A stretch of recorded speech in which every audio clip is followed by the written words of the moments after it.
जैसे कि बाइबल में लिखा है, वह बांझ को घर में बाल बच्चों की आनंद करने वाली माता बनाता है।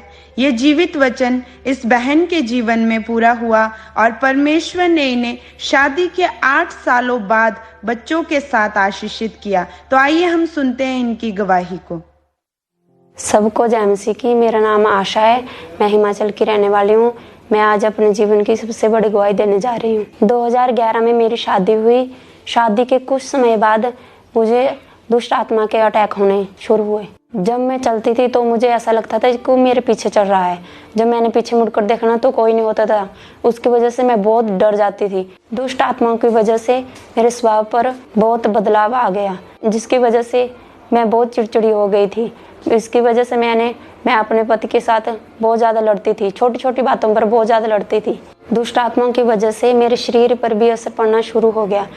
मुझे ऐसा लगता था जैसे कि मैं सूख रही हूँ, मेरा शरीर सूख रहा है दिन पर दिन। ऐसा करते करते बहुत समय बीत गया। तो मैंने और मेरे हस्बैंड ने बच्चे के बारे में सोचा। तो जब बच्चा कंसीव नहीं हो रहा था तो हम अपने नज़दीकी सरकारी हॉस्पिटल में गए। तो वहाँ पर उन्होंने मेरा अल्ट्रासाउंड किया। तो उन्होंने बताया कि आपकी जो यूट्रस है वो बहुत छोटा है, कि मतलब बहुत छोटा है, मतलब बच्चा नहीं हो सकता। तो फिर हस्बैंड को उनका टेस्ट भी किया तो उनको भी कहा कि आपके शुक्राणु नीले हैं। जब पहली बार डॉक्टर ने हमें ऐसा बताया कि आपके बच्चा नहीं हो सकता, कभी भी नहीं हो सकता, जब एक हॉस्पिटल से हमें जवाब मिल गया तो हमने सोचा चलो कोई बात नहीं, हम दूसरे हॉस्पिटल में जाकर देखते हैं। फिर हम शिमला में गए। शिमला में हमें उन्होंने यही प्रॉब्लम बताई कि आपका यूट्रस छोटा है और आपके हस्बैंड में शुक्राणु जो है वो बिल्कुल डेड है, मतलब आपके बच्चा नहीं हो सकता। फिर उसके बाद हम रोपड़ में गए। रोपड़ में भी यही प्रॉब्लम बताई। उन्होंने पहले मेरा चेकअप किया, फिर उसके बाद बोला कि हस्बैंड का करवाओ। हस्बैंड का करवाया, फिर उन्होंने भी सेम प्रॉब्लम बताई। हमारे नज़दीकी जो सरकारी हॉस्पिटल था वहीं एक चंडीगढ़ से टीम आई, वो सिर्फ IVF करते थे। तो हम उनके पास गए, चलो भी एक बार दिखा लेते हैं उनको भी। फिर उन्होंने भी हमें IVF के लिए कहा, पर IVF करवा लो, पर हम कोई गारंटी नहीं ले सकते कि आपके बेबी हो जाएगा। जब IVF की बात सुनी तो हम पूरी तरह से डर गए। हम बहुत जगह पर जाकर थक चुके थे, अन्य जगहों पर भी गए, पर हमें कोई फ़र्क नहीं पड़ा। 1% का भी फ़र्क नहीं पड़ा। डॉक्टरों की बात सुनकर हम पूरी तरह से टूट गए थे। हम बहुत ज़्यादा रोते थे। बस अकेले बैठकर भी मैं रोती रहती थी, हस्बैंड को ताने मारती थी। एक दिन भी ऐसा नहीं लगा कि मेरी प्रेगनेंसी हो सकती है। जब हम कहीं शादी में जाते थे तो लोग छुप छुप कर देखते थे और बातें करते थे कि ये वही औरत है जिसके मतलब इतने साल हो गए बेबी नहीं है। लगभग हम 5 से 6 डॉक्टरों के पास गए, पर सभी डॉक्टरों ने ऐसा कहा कि आप कहीं भी चले जाओ, आपके बच्चा नहीं हो सकता। सेम प्रॉब्लम बताई सभी ने। जब हमारे बच्चा नहीं हो रहा था तो मैं और मेरी पत्नी बहुत परेशान थे। जब भी हमने कम से कम भी 5-6 डॉक्टरों को दिखाया तो डॉक्टरों ने कहा कि आपके वाइफ का यूट्रस बहुत छोटा है और उसमें स्वेलिंग है और आपके शुक्राणु बिल्कुल नील है, जिसकी वजह से आपके बच्चा नहीं हो सकता। और फिर हमें बहुत शर्मिंदगी महसूस होती थी। जब हम दूसरे लोगों के बच्चों को देखते थे तो लोग हमसे बच्चे छिपा लेते थे। हमारी शादी को 8 साल हो चुके थे और हमें 1% भी कोई चांस नहीं था बेबी होने का। हमारे रिश्तेदार भी हमें ताने देते थे कि आपके अभी तक बच्चा क्यों नहीं हुआ, 8-9 साल शादी को हो गए, या फिर दूसरी शादी करवा लो। जब रिश्तेदार ऐसी बातें करते थे तो मैं बहुत रोती थी, रूम में जाकर लॉक करके बहुत ज़्यादा रोती थी। इन 8 सालों में मैं एक भी बार प्रेग्नेंट नहीं हुई, जिसकी वजह से मैं डिप्रेशन में चली गई थी। कभी कभी मैं ऐसा सोचती थी कि मैं कहीं चली जाऊं यहाँ से, या कहीं जाकर मर जाऊं। बच्चा ना होने की वजह से मैं बहुत ज़्यादा निराश थी। तो मैं अपने मायके में गई। वहाँ पर एक सिस्टर थी गाँव की, उन्होंने परमेश्वर का वचन बताया हमें, बहुत सारी गवाहियाँ दिखाई कि देखो यहाँ पर सब कुछ मिलता है। फिर मैंने ये बात अपने हस्बैंड को बताई। मैंने उनको बोला कि जब हम इतनी जगह पर घूम घूम कर थक चुके हैं तो हम एक बार यहाँ भी देख लेते हैं, यहाँ आकर भी देख लेते हैं। जब मैं और मेरे हस्बैंड चर्च में आए तो हमने सारी गवाहियाँ सुनी, तो हमें बहुत अच्छा लगा कि जब प्रभु यहाँ सबको सब कुछ दे रहे हैं तो वो हमें भी देंगे। मुझे विश्वास हुआ तो हमने चर्च आना शुरू किया। फिर हम लगातार चर्च में आते रहे। फिर मैंने और मेरे पति ने ले हैंड के लिए ऑनलाइन फॉर्म भरा। 18 अप्रैल 2019 को जब हम खामरा चर्च में आए तो परमेश्वर के दास ने मुझ पर और मेरे हस्बैंड पर हाथ रखकर प्रार्थना की। उसकी परस्तिश करे,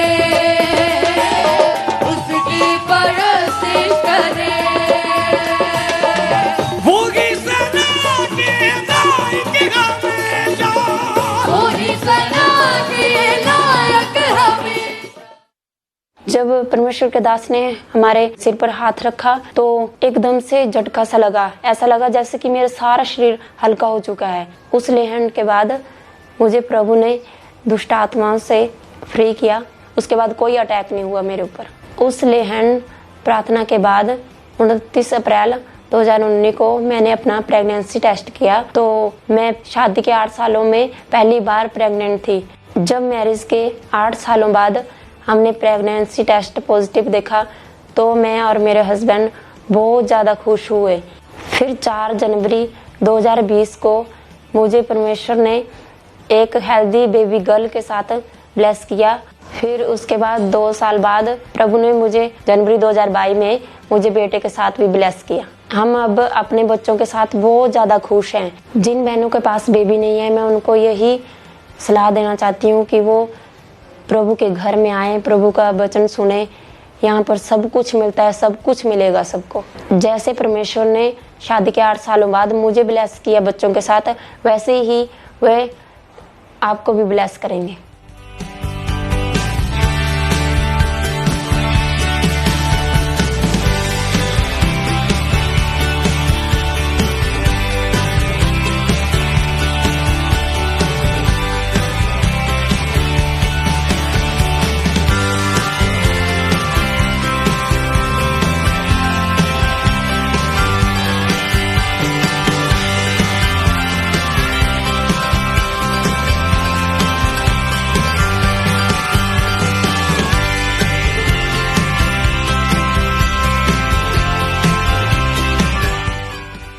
अभी मैं बहुत ज़्यादा खुश हूँ। इस बड़ी आशीष के लिए मैं प्रभु का धन्यवाद करती हूँ और प्रभु के दास का भी धन्यवाद करती हूँ। सबको जय मसीह की।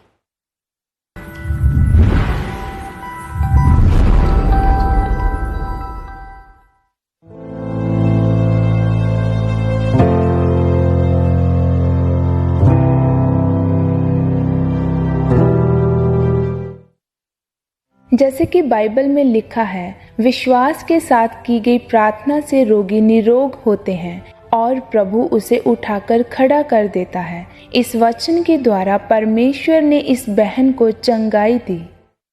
सारिਆਂ ਨੂੰ ਜੈ ਮਸੀਹ ਦੀ। मेरा नाम जगदीप सिद्धू, मेरे मम्मा किरणजीत कौर। ਅਸੀਂ ਪਿੰਡ ਅੰਬਗੜ੍ਹ ਡਿਸਟ੍ਰਿਕਟ ਜਲੰਧਰ ਦੇ ਰਹਿਣ ਵਾਲੇ ਹਾਂ। ਅੱਜ ਮੈਂ ਆਪਣੇ ਜੀਵਨ ਦੀ ਸਾਰਿਆਂ ਨਾਲੋਂ ਵੱਡੀ ਗਵਾਹੀ ਦੇਣ ਜਾ ਰਹੀ ਹਾਂ। ਦਸੰਬਰ 2021 ਦੀ ਗੱਲ ਹੈ। ਮੈਂ ਬਿਮਾਰ ਰਹਿਣਾ ਸ਼ੁਰੂ ਹੋਈ। ਜਿੱਦਾਂ ਹੀ ਮੈਂ ਕੁਝ ਖਾਣਾ ਉਦੋਂ ਹੀ ਮੇਰੇ ਗਲੇ ਦੇ ਵਿੱਚ ਅਟਕ ਜਾਂਦਾ ਸੀਗਾ ਤੇ ਜਦੋਂ ਹੀ ਮੈਂ ਉਹ ਮਤਲਬ ਖਾਣਾ ਸਟਾਰਟ ਕਰਨਾ ਸੀਗਾ ਤੇ 10 ਮਿੰਟ ਬਾਅਦ ਉਦੋਂ ਮੇਰੇ ਚੈਸਟ ਦੇ ਵਿੱਚ ਕਫ ਜਮਾ ਹੋ ਜਾਂਦੀ ਸੀ ਤੇ ਉਦੋਂ ਮੈਨੂੰ ਸਾਹ ਲੈਣ ਦੇ ਵਿੱਚ ਦਿੱਕਤ ਆਉਂਦੀ ਸੀਗੀ। ਫਿਰ ਇੱਕ ਦਿਨ ਰਾਤ ਨੂੰ ਮੈਂ ਜੂਸ ਪੀ ਕੇ ਸੌਂ ਗਈ। ਮੈਨੂੰ ਨਹੀਂ ਸੀ ਪਤਾ ਕਿ ਉਹ ਜੂਸ ਦੇ ਨਾਲ ਮੇਰੇ ਅੰਦਰ ਇੰਨਾ ਕਫ ਇਕੱਠਾ ਹੋ ਜਾਣਾ। ਤੇ ਸਵੇਰ ਨੂੰ 4 ਵਜੇ ਦੀ ਗੱਲ ਹੈ ਤੇ ਮੈਂ ਮੰਮਾ ਨੂੰ ਉਠਾ ਲਿਆ। ਮੈਂ ਕਿਹਾ ਮੰਮਾ ਉੱਠੋ, ਮੈਂ ਕਿਹਾ ਮੈਨੂੰ ਸਾਹ ਨਹੀਂ ਆ ਰਿਹਾ। ਮੈਂ ਖਿੱਚ ਕੇ ਸਾਹ ਲੈਣਾ ਸ਼ੁਰੂ ਕਰਤਾ ਤੇ ਜਦੋਂ ਇਹਦੀ ਆਵਾਜ਼ ਨਹੀਂ ਸੀ ਨਿਕਲਦੀ ਇਹਨੇ ਮੈਨੂੰ ਹਿਲਾ ਕੇ ਠਾਲਿਆ ਤੇ ਮੈਂ ਸਮਝ ਗਈ। ਮੈਂ ਕਿਹਾ ਮੈਂ ਬੜਾ ਪਰੇਸ਼ਾਨ ਹੋ ਗਈ। ਮੈਂ ਕਿਹਾ ਇਹ ਕੀ ਹੋ ਚੱਲਾ। ਫਿਰ ਮੈਂ ਤੜਕੇ ਫਿਰ ਇਹਦੇ ਪਾਪਾ ਨੂੰ ਠਾਲਿਆ ਤੇ ਇਹਦੇ ਪਾਪਾ ਨੂੰ ਮੈਂ ਠਾਲਿਆ। ਮੈਂ ਕਿਹਾ ਦੇਖੋ ਇਹਦੀ ਜਗਦੀਪ ਦੀ ਬਹੁਤ ਸਿਹਤ ਇਹਦੀ ਹੋ ਗਈ, ਇਹ ਹਿਲਦੀ ਨਹੀਂ ਸੀਗੀ ਤੇ ਮੈਂ ਵੀ ਰੋਣ ਲੱਗ ਪਈ ਤੇ ਇਹਦੇ ਪਾਪਾ ਵੀ ਉੱਠ ਕੇ, ਸਾਡੇ ਇਹਦੇ ਤਾਇਆ ਜੀ ਸੀਗੇ ਤੇ ਉਹਨਾਂ ਨੂੰ ਮੈਂ ਠਾਲਿਆ। ਮੈਂ ਆਪਣੀ ਪੂਰੀ ਫੈਮਿਲੀ ਨੂੰ ਠਾਲਿਆ। ਮੈਂ ਕਿਹਾ ਵੀ ਇਹ ਇੱਕਦਮ ਜਿੱਦਾਂ ਇੱਕ ਬੋਡੀ ਡੈੱਡ ਹੋ ਜਾਂਦੀ, ਇਹਦੀ ਬੋਡੀ ਡੈੱਡ ਹੋ ਗਈ ਸੀਗੀ। ਜਦੋਂ ਇਹਦੀ ਹਾਲਤ ਜ਼ਿਆਦਾ ਖਰਾਬ ਹੋ ਗਈ ਫਿਰ ਇਸ ਨੂੰ ਜਲੰਧਰ ਹਸਪੀਟਲ ਵਿੱਚ ਲੈ ਕੇ ਗਏ ਤੇ ਜਦੋਂ ਡਾਕਟਰ ਆਇਆ, ਡਾਕਟਰ ਵੀ ਦੇਖ ਕੇ ਇਹਨਾਂ ਨੂੰ ਬਹੁਤ ਜ਼ਿਆਦਾ ਹੈਰਾਨ ਹੋ ਗਿਆ ਸੀਗਾ ਵੀ ਕੀ ਉਹਨਾਂ ਨੇ। ਫਿਰ ਡਾਕਟਰ ਉਹਨਾਂ ਨੂੰ ਬੋਲਿਆ ਵੀ ਤੁਸੀਂ ਇਹਨੂੰ ਵੈਂਟੀਲੇਟਰ ਲਾਵੋ ਤੇ ਮਸ਼ੀਨ ਵੱਡੀ ਲਾਵੋ ਤੇ ਇਹਨਾਂ ਨੂੰ ਫਿਰ ਸਾਹ ਲੈਣ ਵਾਲਾ ਵੱਡਾ ਪੰਪ ਜਿਹੜਾ ਸੀ ਉਹ ਉਹਦੇ ਨਾਲ ਇਹਨੂੰ ਨਕਲੀ ਸਾਹ ਦਿੰਦੇ ਸੀਗੇ। ਆਈਸੀਯੂ 'ਚ ਜਦੋਂ ਮੈਨੂੰ ਡਾਕਟਰ ਨੇ ਸ਼ਿਫਟ ਕਰਤਾ ਤੇ ਜਦੋਂ ਮੇਰੇ ਸਾਰੇ ਟੈਸਟ ਕੀਤੇ ਗਏ ਤੇ ਉਹਨਾਂ ਦੇ ਵਿੱਚ ਮੈਨੂੰ ਮਾਈਸਥੋਨੀਆ ਗ੍ਰੈਵਿਸ ਦੀ ਇੱਕ ਨਾਮ ਦੀ ਡਿਸੀਜ਼ ਨਿਕਲੀ ਜਿਹਦੇ ਵਿੱਚ ਬੋਲਣ ਵਿੱਚ ਤੇ ਚਬਾਉਣ ਵਿੱਚ ਪ੍ਰੋਬਲਮ ਆਉਂਦੀ ਆ। ਮੇਰੀ ਚੈਸਟ ਤੇ ਇੰਨਾ ਕਫ ਜਮਾ ਹੋ ਹੋ ਚੁੱਕਾ ਸੀਗਾ ਕਿ ਮੈਨੂੰ ਸਾਹ ਲੈਣ ਵਿੱਚ ਬਹੁਤ ਜ਼ਿਆਦਾ ਦਿੱਕਤ ਹੁੰਦੀ ਸੀਗੀ ਤੇ ਨੱਕ ਵਿੱਚ ਪਾਈਪ ਸੀਗਾ। ਹਰੇਕ ਚੀਜ਼ ਮੈਨੂੰ ਨੱਕ ਥਾਣੀ ਦਿੰਦੇ ਸੀ, ਮੈਡੀਸਿਨ, ਦੁੱਧ ਵਗੈਰਾ ਦਿੰਦੇ ਸੀਗੇ। ਤੇ ਜਦੋਂ ਵੀ ਉਹਨਾਂ ਨੇ ਮੈਨੂੰ ਕੋਈ ਲਿਕਵਿਡ ਚੀਜ਼, ਮਿਲਕ ਵਗੈਰਾ, ਜੂਸ ਵਗੈਰਾ ਦੇ ਕੇ ਜਾਣਾ ਤੇ ਘੰਟੇ ਬਾਅਦ ਹੀ ਮੇਰੇ ਚੈਸਟ ਦੇ ਵਿੱਚ ਕਫ ਜਮਾ ਹੋ ਜਾਂਦਾ ਸੀਗਾ ਤੇ ਫਿਰ ਉਸੇ ਦੇ ਨਾਲ ਮੈਨੂੰ ਸਾਹ ਲੈਣ ਦੇ ਵਿੱਚ ਪ੍ਰੋਬਲਮ ਆਉਂਦੀ ਸੀਗੀ। ਤੇ ਫਿਰ ਉਸ ਤੋਂ ਬਾਅਦ ਫਿਰ ਮੇਰੀ ਹਰੇਕ ਘੰਟੇ ਬਾਅਦ ਸੈਕਸ਼ਨ ਹੁੰਦੀ ਸੀ ਤੇ ਫਿਰ ਮੈਨੂੰ ਸਾਹ ਆਉਂਦਾ ਸੀਗਾ। ਜਦੋਂ ਮੇਰੀ ਸੈਕਸ਼ਨ ਕਰਦੇ ਹੁੰਦੇ ਸੀ ਤੇ ਮੂੰਹ ਥਾਣੀ ਪਾਈਪ ਪਾ ਕੇ ਸੈਕਸ਼ਨ ਕਰਦੇ ਹੁੰਦੇ ਸੀਗੇ। ਪਰ 1 ਵੀਕ ਤੋਂ ਬਾਅਦ ਫਿਰ ਡਾਕਟਰਾਂ ਨੇ ਕਿਹਾ ਕਿ ਅਗਰ ਜ਼ਿਆਦਾਤਰ ਮੂੰਹ ਥਾਣੀ ਸੈਕਸ਼ਨ ਕਰਦੇ ਰਹੇ ਤੇ ਇਨਫੈਕਸ਼ਨ ਹੋ ਜਾਣੀ ਆ। ਤੇ ਉਸ ਤੋਂ ਬਾਅਦ 1 ਵੀਕ ਤੋਂ ਬਾਅਦ ਮੇਰੇ ਗਲੇ ਵਿੱਚ ਕੱਟ ਲਗਾ ਕੇ ਇੱਥੋਂ ਹੀ ਸਟੀਮ ਦਿੰਦੇ ਹੁੰਦੇ ਸੀ ਤੇ ਇੱਥੋਂ ਹੀ ਮੇਰੀ ਸੈਕਸ਼ਨ ਕਰਦੇ ਹੁੰਦੇ ਸੀਗੇ। ਜਦੋਂ ਇਹ ਬੈੱਡ ਦੇ ਉੱਤੇ ਪਈ ਸੀ, ਵੈਂਟੀਲੇਟਰ ਤੇ ਪਈ ਸੀ, ਸਾਨੂੰ ਕਈ ਰਿਸ਼ਤੇਦਾਰ ਬਹੁਤ ਕਹਿੰਦੇ ਸੀਗੇ ਵੀ ਜਿਹੜਾ ਪੇਸ਼ੈਂਟ ਵੈਂਟੀਲੇਟਰ ਤੇ ਪਿਆ ਹੁੰਦਾ ਉਹਦਾ ਕੋਈ ਮੁਸ਼ਕਲ ਬਚਣ ਦਾ ਹੁੰਦਾ। ਸਾਨੂੰ ਕਈ ਤੋਂ ਬਹੁਤ ਡਰਾਉਂਦੇ ਸੀ। ਜੀ ਇਹਨਾਂ ਦੀ ਬੋਡੀ ਬਿਲਕੁਲ ਡੈਡ ਸੀਗੀ ਪੂਰੀ, ਇਹਦੀ ਨਾ ਇਹ ਲੱਤ ਨਾ ਬਾਂਹ ਹਿਲਾ ਸਕਦੀ ਸੀਗੀ, ਇੱਕ ਇਹ ਬਸ ਮੁਰਦੇ ਦੀ ਤਰ੍ਹਾਂ ਪਈ ਸੀਗੀ। ਤੇ ਫਿਰ ਉਹਨਾਂ ਨੇ ਡਾਕਟਰ ਨੇ ਕਿਹਾ ਸੀਗਾ ਵੀ ਇਹਦੀ ਬੋਡੀ ਚੱਲਣ ਨਹੀਂ ਡਈ ਤੇ ਤੁਸੀਂ ਇਹਦੇ ਸੀ ਨਾ, ਡਾਕਟਰ ਨੇ ਕਿਹਾ ਵੀ ਟੀਕੇ ਲੱਗਣਗੇ। ਤੇ ਡਾਕਟਰ ਕਹਿੰਦਾ ਵੀ ਟੀਕਾ 25,000 ਦਾ ਲੱਗਣਾ ਆ। ਤੇ ਡਾਕਟਰ ਕਹਿੰਦੇ ਜਿਹੜਾ ਪਹਿਲਾਂ ਇਹਦੇ ਇੰਜੈਕਸ਼ਨ ਲੱਗਣਾ ਉਹਦੀ ਕੋਈ ਗਰੰਟੀ ਨਹੀਂ ਕਿ ਹੋ ਸਕਦਾ ਇਹਦੀ ਜਾਨ ਜਾ ਵੀ ਸਕਦੀ ਆ। ਅਸੀਂ ਪਹਿਲਾਂ ਹੀ ਖਾਂਪਰਾ ਚਰਚ ਦੇ ਨਾਲ ਜੁੜੇ ਹੋਏ ਸੀਗੇ, ਕਾਫੀ ਟਾਈਮ ਤੋਂ ਅਸੀਂ ਚਰਚ ਵਿੱਚ ਆਉਂਦੇ ਸੀਗੇ ਤੇ ਅਸੀਂ ਲੋਕਾਂ ਦੀਆਂ ਗਵਾਹੀਆਂ ਬਹੁਤ ਸੁਣਦੇ ਸੀਗੇ। ਤੇ ਮੇਰਾ ਵੀ ਖੁਦਾ ਤੇ ਵਿਸ਼ਵਾਸ ਸੀਗਾ ਵੀ ਪ੍ਰਭੂ ਮੇਰੀ ਵੀ ਜ਼ਿੰਦਗੀ 'ਚ ਮਹਾਨ ਕਾਰਿਆ ਕਰੂਗਾ, ਮੈਨੂੰ ਵੀ ਗਵਾਹੀ ਵਾਸਤੇ ਤਿਆਰ ਕਰੂਗਾ। ਮੈਂ ਰੱਬ ਦੇ ਅੱਗੇ ਹੀ ਰੋ ਰੋ ਕੇ ਦੁਆ ਕਰਦੀ ਸੀ, ਪ੍ਰਭੂ ਜਿਸ ਤਰ੍ਹਾਂ ਲੋਕੀ ਚਰਚ ਦੇ ਵਿੱਚ ਆ ਕੇ ਗਵਾਹੀਆਂ ਦਿੰਦੇ ਆ, ਮੇਰੀ ਬੇਟੀ ਬਿਲਕੁਲ ਵੈਂਟੀਲੇਟਰ ਤੋਂ ਲੱਥ ਜਾਵੇ ਤੇ ਜਦੋਂ ਠੀਕ ਹੋ ਘਰ ਦੇ ਵਿੱਚ ਜਾਵੇ ਤਾਂ ਮੈਂ ਵੀ ਤੁਹਾਡੇ ਨਾਂ ਦੀ ਗਵਾਹੀ ਦੇ ਸਕਾਂ। ਫਿਰ ਮੇਰੇ ਬੇਟੇ ਨੇ ਇਹਦੀ ਪ੍ਰੇ ਰਿਕੁਐਸਟ ਨੂੰ ਹਸਪੀਟਲ ਜੀਮੇਲ ਤੇ ਭੇਜਿਆ। ਫਿਰ 28 ਅਪ੍ਰੈਲ 2022 ਨੂੰ ਪਰਮੇਸ਼ਰ ਦੇ ਦਾਸ ਨੇ ਜ਼ੂਮ ਐਪ ਦੇ ਦੁਆਰਾ ਮੇਰੀ ਬੇਟੀ ਤੇ ਪ੍ਰਾਰਥਨਾ ਕੀਤੀ। Right now be healed in Jesus name. Be healed in Jesus name. Be healed in Jesus name. In Jesus name. In Jesus name. In Jesus name. जो नहीं कर सकते उसे करो। In Jesus name. आमीन। ऊंचा ये आशीष तुम्हारे।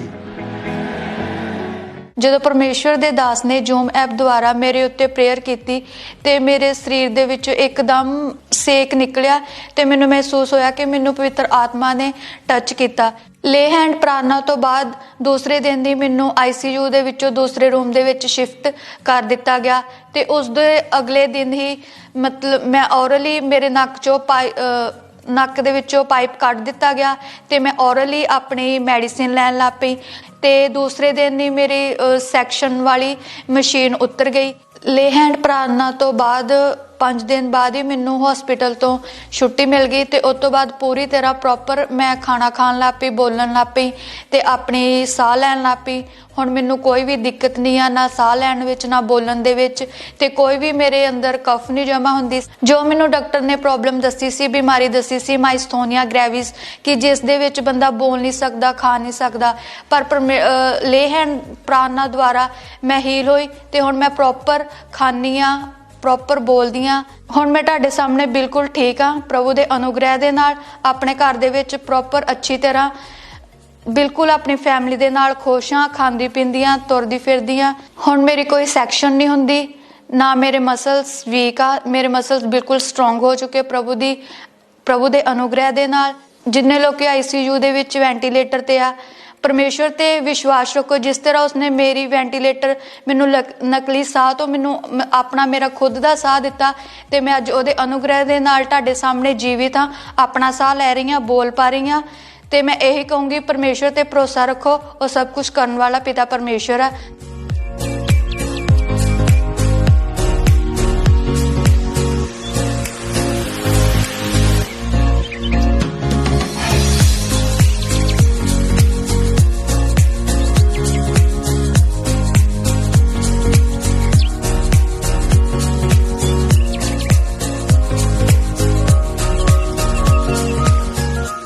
ਇਸ ਵੱਡੀ ਚੰਗਿਆਈ ਲਈ ਮੈਂ ਪਰਮੇਸ਼ਵਰ ਦਾ ਧੰਨਵਾਦ ਕਰਦੀ ਹਾਂ, ਅਪੋਸਟਲ ਜੀ ਦਾ ਧੰਨਵਾਦ ਕਰਦੀ ਹਾਂ। ਸਾਰਿਆਂ ਨੂੰ ਜੈ ਮਸੀਹ।